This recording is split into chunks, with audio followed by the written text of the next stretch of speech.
Здесь будет город-сад, студенческий. Проект реконструкции готов. Гектар земли в самом центре столицы Коми скоро будет не узнать. В модернизацию площадки вложили больше 10 миллионов рублей.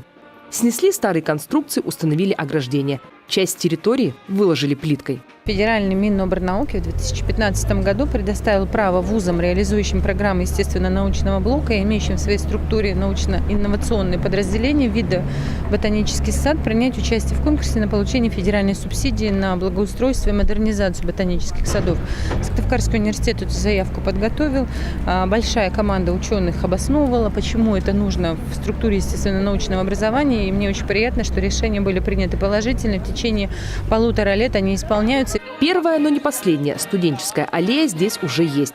Десятки голубых елей высадили вдоль забора. Соседствовать они будут с пузыреплодником «Диабло». Удачное ландшафтное решение, уверены эксперты. И это только начало глобального озеленения. Здесь будут плодовые растения – вишни, яблоки, груши, сливы.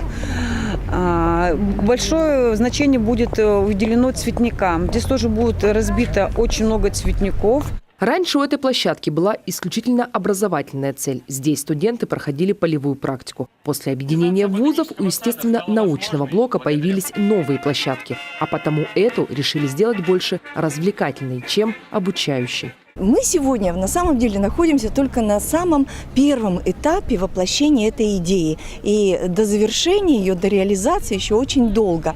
Здесь только одна площадка и оставлены места для зеленых насаждений. Основной ботанический сад университета, что за чертой города, этим летом тоже преобразился. Здесь появилась зеленая полоса со своими эко- и этнотропами «Сад камней». Совместный проект студентов и ученых сделал северную фауну доступнее для обычных жителей Коми.